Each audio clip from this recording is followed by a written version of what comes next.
is the Fade 5 Podcast with Brad Evans and Nate Lundy. Place your bets, you jack wagons! Brother Big Noise Evans here, joined by the good son, Nathaniel Lundy. I'm not wearing any pants because they just disappeared because mandatory Montgomery not only scored once, not only scored twice, he had a hat trick of touchdowns on Thursday Night Football, so already counting our winnings in regards to him and some of the other action that we talked about there. That's what I get for fading you. That's what I get for fading you on yesterday's pod. Also, in one of the fantasy leagues that, frankly, I don't pay a lot of attention to because the entry fee was really small. You know what I'm saying? Like, sometimes you don't pay attention to those really. Yeah, Monty was on my bench. Oh, that's unfortunate. Well, I had Devin Achan on my bench last week against you in the Hamilton Invitational, a 16-team league. Yes, a 16-team league. I decided to play Hunter Henry instead of Achan. I still won with ease, but that was 51 points sitting on my stinking bench. Yeah. You still won, though. I don't know what you're bitching about. You still beat me, which is not all that hard to do in that particular league. I just want to blow that thing up and start all over again. But that's an entirely different discussion, and we'll get to that later because right now, Brad, people, you know what people don't give a shit about? Our fantasy teams. No, they don't. But what they do care about is hopefully making some college cash. So let's belly up to the local dive bar there and on the junior circuit. What is our favorite play, whether Friday or Saturday? And your Beavs are in action tonight in a monstrous matchup at home in Corvallis against a Utah Utes. You gonna stack some greenbacks in that one, or you got something else at play? Well, no, in part because the whole idea here with the college cash is we try to merge together here at the beginning with the plus bus, right? So I want to make sure that I provide a plus odds bet for everybody. Brad, I am going to take the Cavaliers. The Hoos.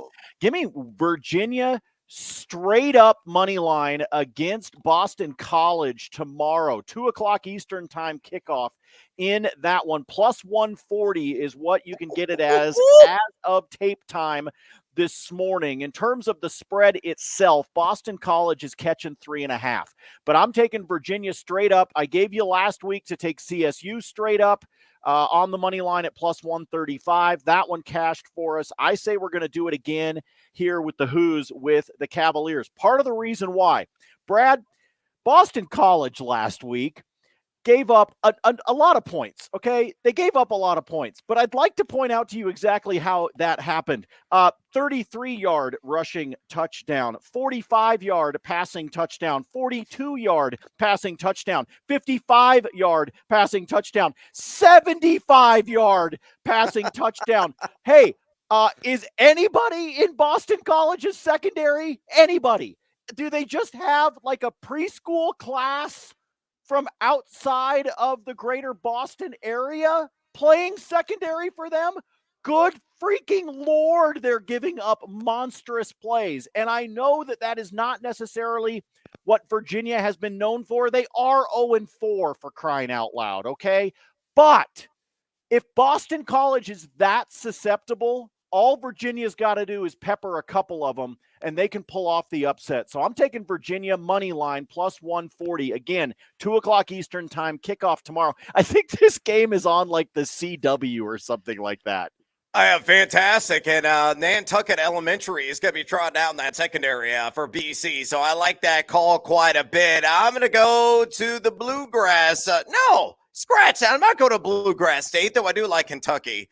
Laying the 1.5 against their opponent on a Saturday, and they're playing the University of Florida. I'm going to go with the SEC, and I'm going to go with Ole Miss, and I say the Rebels score the victory against LSU straight up at home at plus 120. Pull this one from DraftKings Sportsbook. I think Jackson Dart's really going to show up and show out in this game. He's complete 63.1% of his attempts so far this season. Number 27, according to PFF, in their quarterback pass grades. Decent ADOT, 11.1. Decent passer rating of 112.5. and a guy that can beat you with the legs as well. We saw that against Georgia Tech. He went over the century mark on the ground. Ole Miss, according to College Football Graphs, a 52.4% chance of winning this bad boy straight up. The number 42 in the nation, EPA offense. Middle of the pack and EPA defense, number 65 there. But that is the downside of the Tigers. Rather clawless defensively. They've been outstanding offensively. Number 7 EPA offense, but number 86 in EPA defense. Remember, their lone loss was against Florida State to begin the season, which kind of shocked a little bit of the college football world. But since then, have they really been challenged against Grambling, Mississippi State, and Arkansas? Really the dregs of the keg of the SEC and nowhere near the clout offensively of Ole Miss. So throw that dart and hit a bullseye. Ole Miss wins at home straight up against LSU plus 120 again at DraftKings Sportsbook. With those bets on the board, bartender, pour us another edition on this Freaky Friday of the Fade 5. Number 5. Oh, Jolly-o, Cheerio, have a spot of tea and have a spot of Kirk, as in Christian Kirk, across the pond at the Buck Crack of Dawn in that London matchup between Jacksonville and the Atlanta Falcons. I think Kirk is going to go off in this game. Give me the over, Lundy. 51.5 receiving yards, minus 115. I pulled this from BetMGM. This is all about maximizing the matchup. And you break it down to a granular level, Kirk sees a ton of action out of the slot. And that's where I think he could really do a lot of damage in this game, going up against slot cornerback and D. Alford of the ATL, who has allowed a 139.0 passer rating to his assignments, an 80% catch rate, and not one, but he's also given up a pair of touchdowns. Kirk, a bit of a roller coaster ride this year. Remember, he opened the season with a thump, hitting the ground for only 9 yards. But after that, a $110 through the air, another 54 receiving yards. I think he's going to be north of 60 in this one. Still seeing a healthy target percentage of 20.4 on the season, up there in terms of yard per route run, 1.89, and number 17 in total yak. So we can accumulate and chew up some of that yardage after the catch. Number 17 among eligible wide receivers so far this season. So give me Captain Kirk, Christian Kirk, over 51.5 receiving yards against Atlanta, and Jolly Old England minus 115 at BetMGM. Lundy, pay to follow. Well, the problem we've got with this one, Brad, is I actually kind of have a general rule that I don't bet on the London games. Like boo for you. Well, these games to me get weird, you know, Sure. like they get odd, and I don't trust them. I don't trust the travel. Now, I mean, Jacksonville does it every freaking year, so you know they're used to this crap. But I just don't trust the travel, and I don't trust what it does to these guys. Like I said, as a general rule, I tend to stay away from the London games. When you and I used to do the fantasy football hour back in the day, ourselves nationally syndicated, like we were on in like a billion places. But I used to stay away from recommending players in the London game for the exact same reason. I just think weird stuff happens. This is a great bet. This is one that I would make in a matchup between Jacksonville and Atlanta. So that part of it, I would absolutely follow on this bet. I'm just saying I have a hard time trusting what happens across the pond in these games, whether we're talking about London, whether we're talking about Germany. I tend to stay away from them. So I love this prop. I like the matchup. I think it's a good one. I just temper my expectations because of the London side of things. That's all. I'm just telling you what, look, we always said we'd be transparent on this pod, and I'm trying to tell everybody that's me. I don't trust the look, my sister lives there. Okay. And I don't know what kind of voodoo jinx she'll be putting on the Jags. I don't know. Listen, what's weird and uncomfortable is a circle jerk. What isn't weird and uncomfortable is taking the over on Christian Kirk receiving yards in London. Number 4. All right, numero quattro. Let's go to a matchup that only a gamer could enjoy or even consume 5 minutes of. Because if you're just a standard football fan or a fan of either one of these squads, Chicago or Denver, you're going to be puking very quickly into this affair. But I do love a certain Denver Broncos wide receiver. I know he's practiced on a limited basis this week, but should be good to go. And that is the over on Jerry Jeudy, 53.5 receiving yards against my gummy / Berenstein / clawless and hopeless toothless Chicago Bears. Minus 115.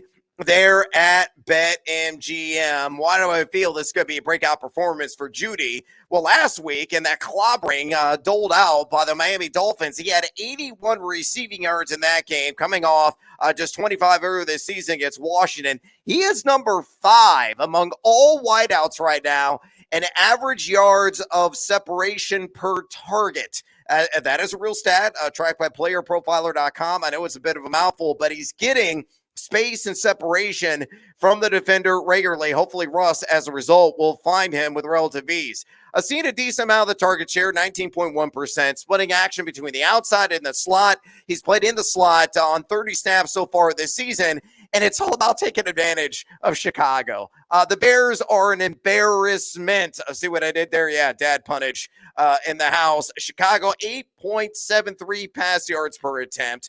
4 guys have gone over this number, and specifically when he is in the slot, he's going to get Greg Stroman, who's allowed an 88.9 catch rate and 104.2 pass rating, along with 10.1 yards per catch through 3 weeks. So tally it all up. Jerry Jeudy, give me the over. 53.5 receiving yards in the Windy City. And God, there's not enough alcohol in this city to deal with the sports fandom right now. Stupid Chicago Cubs.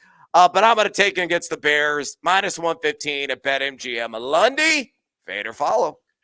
There was a meme making the rounds earlier this week that had the graphic for the Bears-Broncos game, and it said, "Can we flex this to 3 a.m. on Wednesday?" Which is exactly when this game should be played.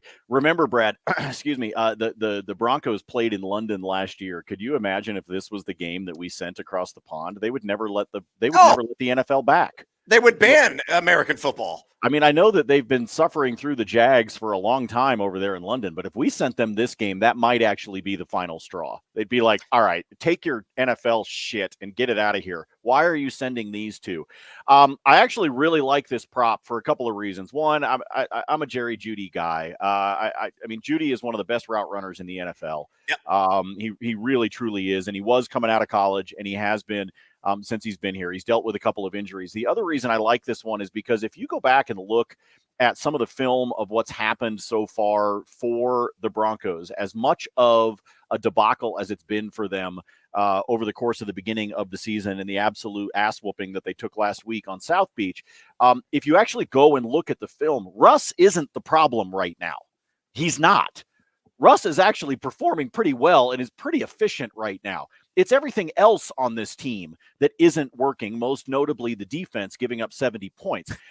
So when you see the opportunity, as bad as this team is, when you talk about what Jeudy was able to accomplish last week against Miami, now you go up against a much weaker secondary in Chicago. I think this is a great bet to be able to play because, again, it's not a Russ issue right now. It's not a Russell Wilson issue right now. It's a lot of other problems on this team, including in the trenches, things that I already told you about when we were talking preseason bets. So love this one. Take this number. I think Jeudy gets up. I think Jeudy may push 65 or 70, Brad.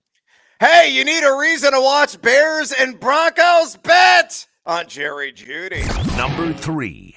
Numero Trace on the Feed 5 countdown today. Let's go with a guy with a chiseled frame, and that is Mac Jones. And the Mac Daddy, I believe, is going to run for at least 9 yards. Give me the over on 8.5 rush yards at even money against the Dallas Cowboys, a team that inexplicably lost last week in the Sonoran to the Arizona Cardinals, already missing Trayvon Diggs, especially in that secondary. Had some ripple effects in the defense as a whole, but I digress. on Mac Jones and him reaching the over on rush yards, which he has done in every single game this season. He's gone 15, 25, and 13 rush yards the first 3 weeks of the season. That is a 17.7 rush yards per game average. He is netting 3.7 rush attempts per game. So opportunistic, advantageous. That is the name of the game for Jones. These aren't designed runs. He's just seeing the defense slide back in coverage. He sees nothing but green grass in front of him, and he tucks and runs and accumulates the yards as an end result. And I think that is going to be the end result in this game. You look at Dallas, number 17, middle of the pack, EPA rush defense, but they gave up 43 rush yards to Daniel Jones. They gave up 55 rush yards to Joshua Dobbs. Now, those guys got far greater wheels than Mac Jones, but Zach Wilson, yes, the maitre d' at the local Outback Steakhouse ran for 36 yards against this defense. So I think there is hope for Mac Jones to flirt with double figures on the ground. So pulling all of the evidence together, I say Mac Jones delivers. Give me the over 8.5 rush yards in Big D against the boys. Even money plus 100 at DraftKings. Lundy, pay to follow. This one just makes me laugh. It really does. This is just a goofy. This is like when we pick somebody that doesn't normally shoot 3-pointers in the NBA to have a 3-pointer, right? Because we're DeMar DeRozan from way downtown. Oh, right. yes. Like right now, you're really hoping that this is one of those one and dones, right? Yeah. Like that's what you're hoping. Like, for example, Jordan Love's 9-yard touchdown run last night would have gotten you this, right? When literally it was like the parting of the sea, because all of a sudden it was nothing but green in front of Love on his way to the end zone for that touchdown. In an otherwise kind of weird game. Don't talk to me about my same game parlays last night because that shit was ugly. What is it with former Oregon State guys getting concussed? Never mind. This one I actually like because you've got it at even money. I don't know whether Mac Jones is going to have the opportunity to do this against Dallas or not. I just love the fact that it's a low threshold and it's plus money. So I'm going to put those two together. Screw the analysis. I'll take it. I'll take some even money coming up this weekend. Mac Jones running like a madman. Hell yes, do it for all the Dunkin' Donuts. Number 2. All right, numero dos for the Fave 5 countdown. Today or this upcoming weekend is going to be the weekend, the day that Jamar Chase finds the end zone. Give me an anytime touchdown against the Tennessee Titans on the road there in Nash Vegas, plus 125. I'll get seduced by that juice available at DraftKings Sportsbook. And I feel like this is a gift from the gambling gods. I know Chase is yet to score, but he's got 5 red zone targets through 3 weeks. That's the 4th most among eligible wide receivers in the league. A very high 27.6 target percentage. That's way up there. And you know that he's on the same page with Joe Burrow, who survived last week despite that tender calf.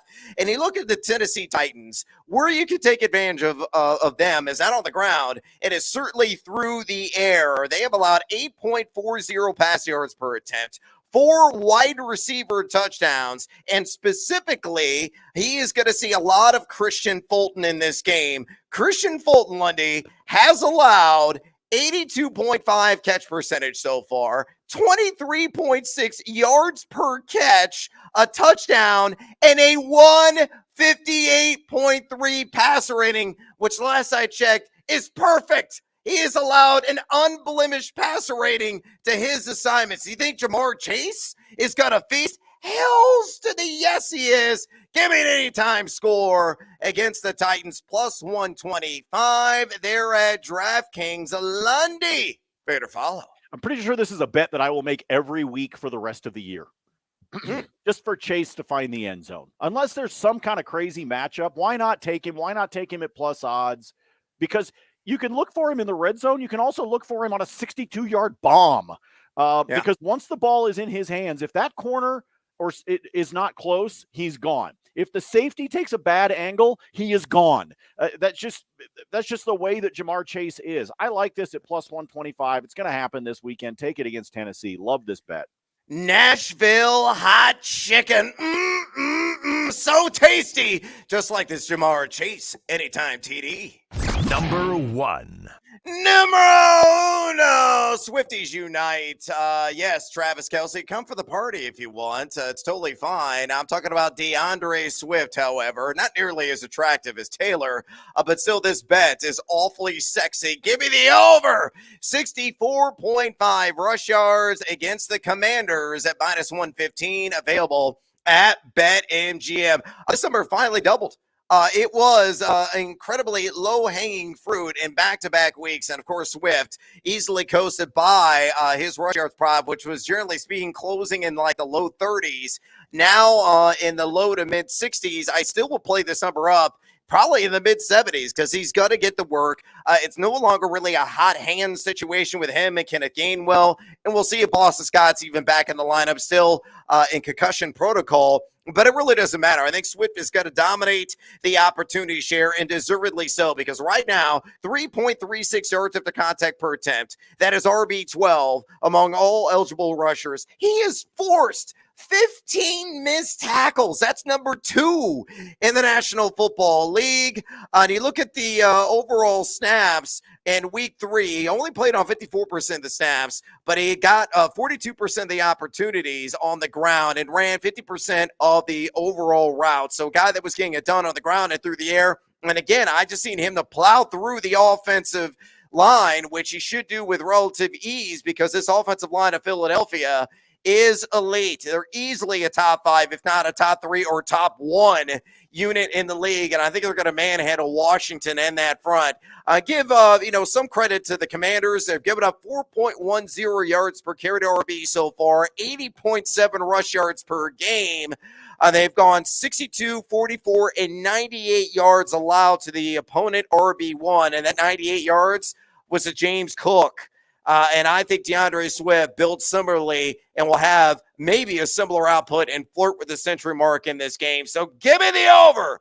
DeAndre Swift, 64.5 rush yards against the Commanders, minus 115 at BetMGM. Lundy, if this doesn't cash, crank the Taylor Swift bad blood because it's going to be boiling for me. That's how confident I am on this. Fade or follow? I'll follow on it only because I doubted DeAndre Swift last week.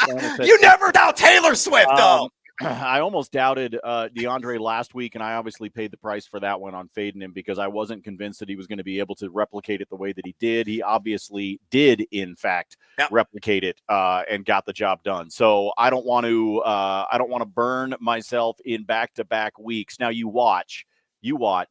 I'll wind up, eating my words. Like I'll be off by a week. You know what I'm saying? Oh, you're always off by a week. That's the name of your game, man. Oh yeah. Everybody knows in baseball, my thing is I'm always off by a day on whoever I bet for either a home run or my total bases. It's why I always go back to the well because I have to. After I miss out on somebody, because if I don't, then I'm really paying the price for being stupid and not going in and grabbing it as quickly as possible. So yes, I will follow on this one, Swift. Please don't do me dirty. No, he was not going to do dirty, but some other action might. It's bonus time. Lundy, please bring your A game. You got another bet or two on the board that you're digging this weekend? Yeah, actually, Brad, I am. Let me get one in for college football this evening. I would not be a true OSU alum if I did not include a bet on them. The spreads moved a little bit. Utah is a little bit banged up. They've got some guys that are questionable, and including, I think, at least 2 in their starting defense, if I'm not mistaken. So tonight, again, 9 o'clock Eastern time is the kickoff for this one from Reser Stadium in Corvallis. I'm going to take Oregon State on the money line, but I don't want to pay that minus 180, so I'm actually going to pair it up and give me Louisville to pick up the win on the road against NC State. If I put those two together, just straight money line, for this evening. And again, Louisville and NC State is the early game tonight. They're at 7 Eastern. In total of the 4 games that are on the slate for this evening. Oregon State money line, Louisville money line. Put those two together. Did it earlier today at DraftKings. Pulled that one in at a plus 139. So snag that one while you can. I gave you Virginia as an upset pick. I'm not so sure that I don't also want to pick another Virginia team, and that is Virginia Tech taking on Pitt. Now, they're a much smaller money line favorite. I think the last time I looked, it was only like plus 115, 120. But I do think they can pick up essentially an upset money line pick for you as well. Brad, you're going to think I'm nuts, but I'm going to throw this out there, folks. This is only about a quarter unit play for me, okay? I'm not trying to get too crazy with the Cheese Whiz, but I'm not convinced that Georgia is as good as everybody thinks. That's valid. I'm just not convinced of it. So Auburn is catching 14 at home. I would play that spread. I think they can keep it close, but I'm probably going to throw a quarter unit on Auburn to win it straight up. And you can snag that one right now at plus 425 odds. Woo! That's, again, Georgia's good, and until somebody beats them, I'm going to be proven completely wrong. But I'm just going to throw that out there that I'm not convinced this Georgia team is as dominant of a team as we have seen out of the Bulldogs in the past. And this game is on the road for Georgia. It is at Auburn. So I want to throw that one out. Let me bounce back over to the NFL. 85% of the snap share and almost 90% of the opportunity share. Give me the over on 66.5 rushing yards for one Zach Moss coming up this weekend.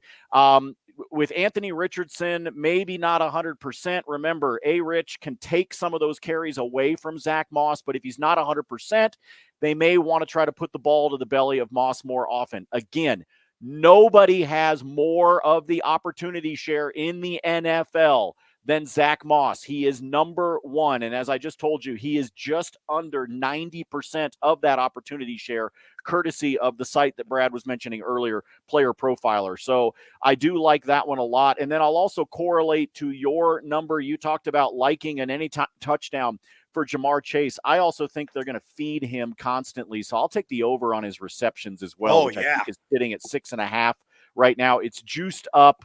So you may want to make it, a receptions parlay with somebody else. You may want to make it a part of a same game parlay. Whatever you need to do to be able to bring that number down, go ahead and go for it in that one. And then I know I saw this when I was scouring some of the more deeper props yesterday afternoon, but I forgot to write it down. So I apologize because I don't remember which book that I got it from. But you can snag the team total for the Arizona Cardinals in the first half. I saw it yesterday at 6.5.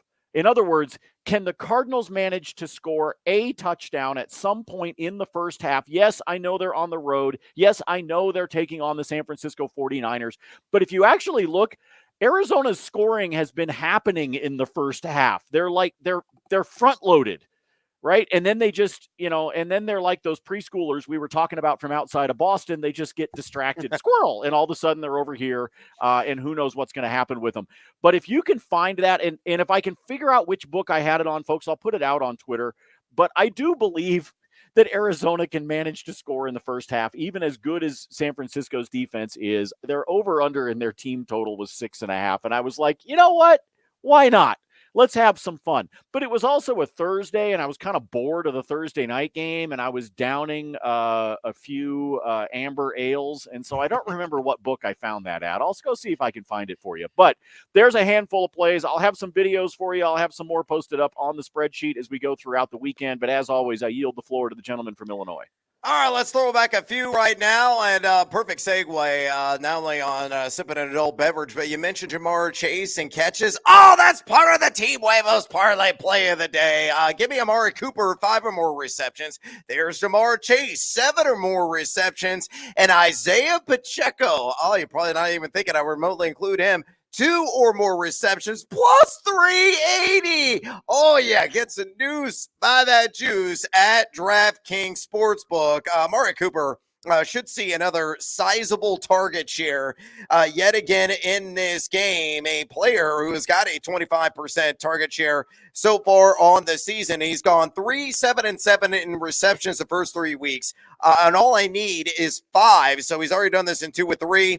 Though Ronald Darby is who he's going to be going up against. Mano a mano with the Baltimore Ravens, only giving up a 50% catch rate. But again, this is a volume play for me. Seems to be in rhythm right now with Deshaun Watson. All the reasons Lundy mentioned on Jamar Chase. Let me give some additional evidence. 5 guys have caught 7 balls against a Tennessee Titans secondary. They suck. They stink. You can take advantage of them all day long. Dinner and movie secondary. And Jamar Chase is going to get his in this game along with that anytime touchdown. And then you look at Isaiah Pacheco, really ramped up his presence as a pass catcher. He's averaging 10.7 routes run per game. He's already got over 2 receptions or more in 2 of his first 3 contests. And you're taking on the Jets. And the thing about the Jets is you want to work away from those DBs and that secondary. And a lot of teams have been doing that as a result. That's why the Jets have allowed 6.7 receptions and over 40 receiving yards per game to the running back position. So I think Pacheco will be busy as a pass catcher. To recap, Amari Cooper, 5 or more receptions. Jamar Chase, 7 or more receptions. And Isaiah Pacheco, all I need is 2 or more catches plus 380 there at DraftKings Sportsbook. Elsewhere in bonus time, back to college. I teased it at the top accidentally, a little Freudian slip. Give me Kentucky. I like the Wildcats against the Gators. I think they're going to turn Florida in a bunch of luggage. You look at Kentucky laying a 1.5 at home in that game. The key in this contest is run defense. Obviously going to be very critical to Kentucky pulling off this victory, and Devin Leary not making any mistakes. He's got 5 INTs on the season. He's only completed 59.3% of his pass attempts as QB for the Wildcats, but if he purrs in this game, Kentucky will win, and they may win somewhat handily, though both of these defensive clubs top 15 in the country in EPA defense. But give me the Wildcats, who according to College Football Graphs got a 72.6% chance of winning, and I need them just to cover the 1.5. Again, at home, rowdy raucous crowd there in Lexington, and I think they get it done. Elsewhere in college football on Friday night, here's what I'm going to do with the Utah-Oregon State game. Lundy, I'm going to take an SGP. I'm going to take the total up to 50. I'm going to hit the under on that total. We know we got elite defense in Utah. Oregon State has been subpar defensively, number 67 at EPA. Yeah, but they're also going to run. Oregon State's going to run and run. Yes. Damian Martinez might be the best running back in the nation, and they are going to just keep handing him the ball, and that's going to use up clock to add to your argument on the under. Yeah, totally agree. And I'm going to take Utah up to plus 7.5. Now, Oregon State could easily win this game, but I don't think they're going to cover this 7.5 old spread line. So if you slap those two together, the Utes plus 7.5, I don't care if it's Nate Johnson under center or Cam Rising. It doesn't make any difference to me whatsoever. That defense is still elite, even with a couple of guys potentially out. And I'm going to slam that under on the old total of 50. It's plus 110 if you build that at DraftKings Sportsbook. All right, let me rapid fire a couple of more player props in the NFL. Jerome Ford. I don't care if you're a Chevy guy. Rev the engine on Ford in terms of rushing plus receiving yards. I'm taking the over 66.5 minus 115 at BetMGM against the Baltimore Ravens. The Ravens have given up 84.3 rush yards per game at RBs and 31.3 receiving yards per game. Kareem Hunt is already banged up. No surprise there. I think Ford is going to dominate the opportunity share. This could be like 75% of the touches that he is going to grip in this game. And he has been ultra efficient with the ball in his hands. RB7 in yak per attempt.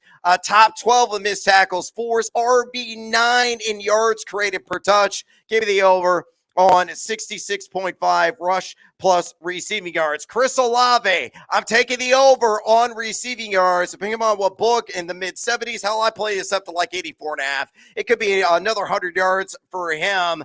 He has been a money man, and I know that Derek Carr is unlikely to play. It's probably going to be Jameis Winston at the controls, but Olave seeing 31.7% of the team target percentage, number 6 in total air yards, number 7 in total yak. He's already got a pair of 100-yard performances in the other game in week 2. He went for 86, and he's going to get a lot of Christian Eisian in coverage, who is allowed an 88.9 catch rate to his assignments, and the secondary of Tampa has already given up 3 100-yard receivers. It could be 4 with Olave adding on. And then finally, revenge game, Lundy. Adam Thielen going against his former employer at home. And the Minnesota Vikings, of course, he's now a member of the Carolina Panthers. Yes, Bryce Young is expected to play, which has me somewhat concerned. But Minnesota is so bad defensively.